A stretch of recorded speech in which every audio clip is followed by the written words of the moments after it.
Sa ngayon, merong obvious na makita na mga sira, pero kailangan pa rin natin tiyakin na safe. Kaya't yung mga engineer ay papasok na para i-assess kung ano ba yung parte ng building na pwede pang gamitin, ano yung hindi na talaga pwede. Kailangan pabagsakin yung buong building, mabigyan tayo ng impormasyon tungkol dyan. Mula naman sa mga tulong, mga tulong na ibinibigay natin, magbibigay tayo nabigyan ko si Mayor, nabigyan ko ng 100 milyong piso from the LGSF para maayos yung kanilang City Hall, yung sa General Santos City Hall.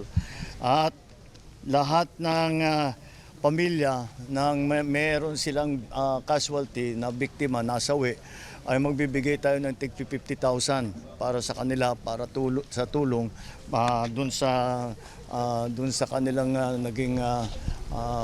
naging malapit sa kanila na namatay. DBN naman ay magbibigay ng pondo mula na naman sa LGSF para sa infrastruktura sa Sarangani province at saka sa South Cot. At meron din damage doon, pero dito talaga ang pinaka-Sarangani is really the hardest hit. Ang report sa akin doon sa power supply ay we are up to 85% back to full performance. Kaya meron pa tayong mga inaantay. Meron pa kasing mga area, 2-3 area na hanggang ngayon hindi nila mapasok, hindi nila maayos ang mga distribution at pati planta. May plantang that had two plants had to stop operation.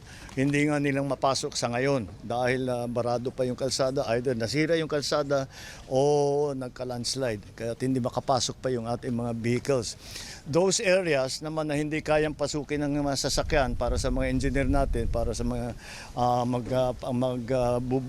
magbubuo ulit ng mga sistema natin, ay yung relief goods. Nakapag-deliver na tayo, nag-helicopter na tayo, places like Glan na hindi pa hanggang ngayon walang road passages. So pero nag-report sa akin ang AFP na nakapag-deliver sila ng pagkain, nakapag-deliver sila ng gamot at kung ano yung mga lagi natin binibigay na pangangailangan sa mga tinamaan ng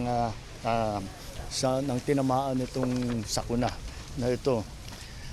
Pati yung kausap ko yung mga teacher at sinabi ko sa kanila, alalahanin nila na traumatizing itong experience para sa mga estudyante, para sa mga bata.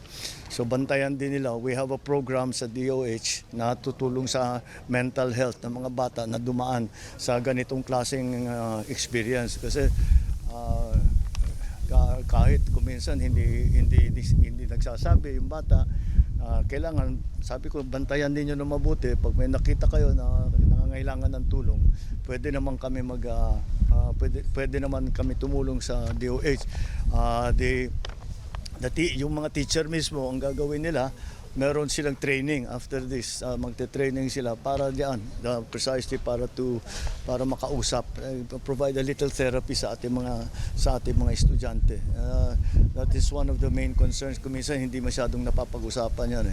The communication is back. Kompleto na naman ulit yung communication. Ang binaayos pa ngayon ay yung water supply. Medyo nabitin ang water supply.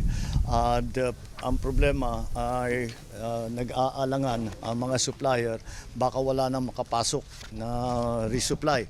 So dinadahan-dahan nila yung pagbenta. So we are assuring them, huwag nilang ilalahanin yun. Dahil kapag nagkaubusan ng supply, magdadala kami ng panibago. So we are continuing to work together with the local government. The Congresswoman is here. Andito yung mga barangay chairman. We are continuing to work with them closely to make sure that all the needs, yung immediate needs ng mga naging biktima ay matulungan natin kaagad. Even kahit yung mga walang trabaho ngayon, doon sa nakita natin,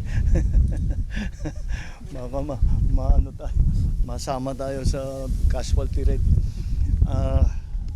doon yung mga yung mga nakita natin also the teachers na sabi ko sa kanila at saka sa lahat ng mga iba ay so yung mga mag-report sila yung mga bahay nila, yung mga personal homes nila kung kailangan nila ng tulong, NHA, papasok ang NHA para tulungan sila.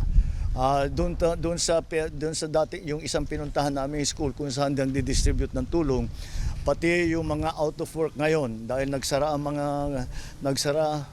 mga tindahan, hindi sila nagtatrabaho and no work no pay yan, kaya meron din silang konting tulong na tinatanggap mula sa DSWD at saka siyempre yung tupad sa DOLE and IX na ating tulong for all our citizens in crisis situations. So patuloy lang ang ating ginagawa. We are still trying to assess trying to assess the buildings that were that have been damaged. What is the nature of the what is the nature of the damage? What do we need to do to put them back into service? Whatever, yun ang ating unang ginagawa.